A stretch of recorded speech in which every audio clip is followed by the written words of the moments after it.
Good day and welcome to SCO BRICS Insight, where we look at what's really going on in the world of the BRICS. Now, the Russian LNG sector has been under restrictions for 10 years now, and the sector is currently under more pressure, particularly from the Russophobic elements in the US government, who, having attacked Russian pipeline gas, are now going after its LNG. Before I get into that, let's assess the successes of Russian companies in overcoming the previous Western sanctions, and what are the key tasks that have been identified without which the development of the sector is impossible. The first restrictions on Russian LNG were introduced on the 16th of July 2014. At that time, the US Treasury Department introduced so-called sectoral sanctions, including a ban on medium and long-term loans to Novatek, one of the industry leaders in Russia. Later, Canada also restricted financing to all Russian oil and gas companies. This in itself at the time was not actually a major problem. The EU didn't join the first round of sanctions, plus Novatek's foreign shareholder, France's Total Energy, with 19.4% stake, said that the Western sanctions against Russia would not disrupt the company's relationship with Moscow. It takes a lot of effort to get into Russia, and we cannot risk losing that, Total Energy's CEO Patrick Pouyanné said at the time in an interview with the Financial Times. Now, according to Alexei Gromov, who's a director of energy policy at the Institute of Energy and Finance in Russia, the restrictions on Russian LNG in 2014 had little impact on Novatek's ambitions. The initial sanctions instruments used until recently did not have much of an impact at all in slowing down the development of the LNG industry in Russia, he explained. For example, in 2016, Novatek raised 9.3 billion euros and 9.8 billion yuan from Chinese banks for 15-year loans for its project. It also partners France 20% and China 20%, CNBC, plus a 9% stake is held by China's Silk Road Investment Fund, which at the end of 2015 granted Novatek a loan of 750 million euros for a period of 15 years. Despite the increased sanctions pressure on the Russian fuel and energy sector since 2014, LNG only came under attack in 2022. Now, the most serious restrictions were introduced in the summer of 2022, just after the special military operation in the Ukraine, when the European Union banned the supply of equipment and technologies used for liquefied gas production in Russia. Now, before I continue, I'd like to make an appeal. If you like and enjoy my videos, you can help me fund my channel and my website, scobricsinsight.com, and help me further development. You can do this by making a small donation, which you can do by clicking the thanks button at the bottom of the video screen. Everybody who donates does get a personal thank you from me. Now, these sanctions cause more inconvenience and problems than all the other sanctions imposed before. Almost all LNG plants in Russia were built on the basis of foreign equipment and using imported technologies. By and large, there are actually only a few companies in the world that have the full range of competencies in the production of large-scale liquefied natural gas, and they provide a license for the use of these technology. These companies are Linde, Shell, APCI, Liquefin, and a couple of others, said Maxim Malkov, who's head of consultancy services at the oil and gas sector at the Kepti Consultancy. Now, until in 2014, the strategic vision of most Russian companies was dominated by the view that it was cheaper and easier to buy foreign equipment, he says. In the economic realities of the time, any project based on foreign technology had a much shorter payback time. We now know how much that attitude has changed. Developing and implementing its own technology for large-scale LNG production is in the hardware, and it's a capital intensive task. The complexity lies in the organisation of a multi-component production chain and the cooperation of dozens of different sectors of the industries. Now, almost more importantly, large-scale LNG production is impossible without high-performance gas turbine units and high-capacity heat exchange equipment. This type of production was lost when the Soviet Union collapsed and is only now being restored, and that's largely thanks to related industries, which is thermal power engineering and aviation, says Gromov. I mean, what we're seeing now is the development of new technologies happening in Russia and being shared across different platforms as Russian companies, research institutes and universities work together. I mean, these initiatives are a major part of what President Putin calls his engineering and technological sovereignty and independence drive. I mean, for too long, Russia's relied on buying equipment and technology from the West, when it has the people, the will and the capability to do it themselves, if only they just did it. I mean, in overcoming the many sanctions, the Russian people and its industries have proved that they need to stop being dependent or beholden to those in the West who hate them and covet Russia's resources and long for a return to the days of the 1990s when Russia was a vassal state and they could loot all their commodities. I mean, after all, that's what the last 10 years has been about, and the Ukraine was just an excuse. Now, do watch a video I made some time ago about how Russia's developed its own large-scale high-performance turbines for the energy sector as part of its major drive for import substitution. Now, even before the wave of sanctions, some companies had gradually begun to engage in import substitution. I mean, in 2013, Gazprom obtained a priority payment for GMR's large-scale liquefaction technology, which the company's engineering centre has been modifying over the following years.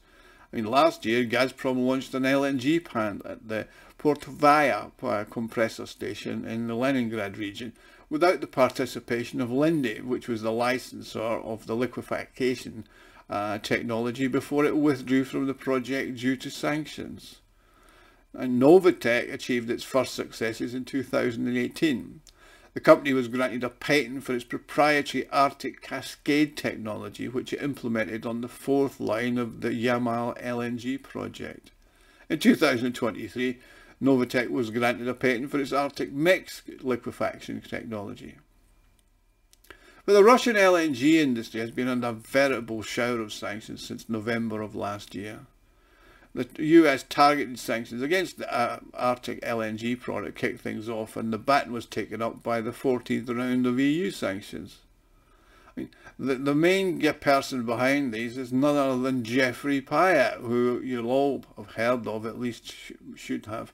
He was the United States ambassador to the Ukraine and was caught on tape coordinating with Victoria Feck, the EU Nuland, and the Maidan coup in Kiev, and they were discussing who would be in the new government of the Ukraine. Yeah, so much for freedom and democracy.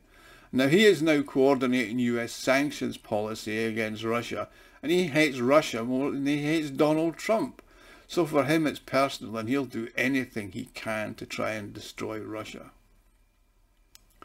Now, one of the things about the blocking sanctions is they've limited the ability to transport Russian LNG from Arctic projects, says Gromov. At the moment, he says, the fleet of ice-class carriers is the industry's main weakness, and he doesn't think this problem will be solved anytime soon. I mean, one option is to redirect some of the gas carriers that are currently serving the Yamal project, which is easier in terms of ice conditions, I mean it's not so much ice, to serve the new Arctic LNG project, which is further in Siberia and much more ice prone. However, that said, the ice-class tankers that have been built by the South Korean shipyards are not being delivered in the near future, so some entity might actually step in and buy them, particularly when Donald Trump is elected and many of the serious Russian haters in power in Washington will be toast, so there might be an opportunity there. I mean, I don't think Trump will forget what the Russophobic neocons did to him back in 2016 with all their lies about Russia collusion and election interference that hobbled his first presidency. Also worth remembering that Russia got around the G7 oil price ceiling using the shadow fleet of tankers, so a repeat of that sort of exercise could happen with LNG tankers, and we'll see. Anyway, the first batches of LNG were produced at the Arctic LNG 2 plant in late 2023, but deliveries to customers have not yet begun. And Gromov believes that LNG from the plant could be sent abroad this year, with large-scale exports starting next year. I mean, according to him, under normal market conditions, Russian LNG produced in the Arctic is more profitable than LNG from actually other global competitors. First of all, you need low temperatures, and you've got that in Siberia, to liquefy natural gas, and that means high energy costs for others. All things being equal, Russia can compete on price with Qatari LNG, Australian LNG, American LNG, and it's 20 to 40% cheaper with Russian LNG. I mean, the big advantage of Russia's projects is the cost of gas, an extensive and relatively cheap resource base, and its geography. I mean, Arctic projects with the development of shipping along the Northern Sea route will be able to supply LNG to both the west and the east, and the eastern projects will be closer to the growing markets of Asia, says Gromov. I mean, analysts are cautiously optimistic about the future of the industry. I mean, Gromov is confident that even further sanctions will not put an end to the Russian LNG industry. However, he does think that some projects might be delayed. I mean, the main tasks for the development of the LNG industry in Russia is full technological independence. I mean, without solving this problem, it's going to be impossible to achieve the government's target of 100 million tonnes of LNG annually. I mean, the second task is the creation of a fleet of gas carriers that is sustainable and less sensitive to Western sanctions. I mean, that's either buying some existing fleet or the creation of a new one. Finally, Russia needs to prepare its markets in advance. It needs to be aware that Europe will most likely be closed to Russian LNG after the next 2 to 3 years. So Russia has a couple of years to use active diplomacy to create conditions for LNG that was supplied to Europe and LNG from future projects to find suitable sales markets primarily in Asia. I mean, to this end, Russia should start building LNG plants and regasification terminals abroad. Now, this work's actually already being carried out by companies in cooperation with the Russian authorities. In early July, the Russian Deputy Prime Minister and Energy Minister Alexander Novak announced the expansion of cooperation with India in the gas sector, and that included LNG. At the end of June, Russia and Vietnam signed a memorandum of cooperation between Novatek and Petroleum Vietnam on working things out. I mean, plus Vladimir Putin said that Novatek intends to implement LNG projects in Vietnam when he was there on his visit in June. I mean, the current trend towards the politicization of energy markets and the continuing division of the world into friendly and unfriendly countries to Russia is opening up additional opportunities. I mean, the members of the BRICS are energy hungry, as are members of the SCO. So, you know, the future looks bright. I mean, they've tried everything with sanctions and none of them have actually worked. I mean, in fact, they've all been an abject failure. Anyway, thank you for watching. Please like and subscribe. If you enjoyed this video, you can help me fund the channel and the website scobricsinsight.com by clicking on the thanks button at the bottom of the screen. Now, please comment. I love getting the comments and I love getting the feedback and I love interacting with you. So please do keep that up and I'll see you all again soon. Thank you.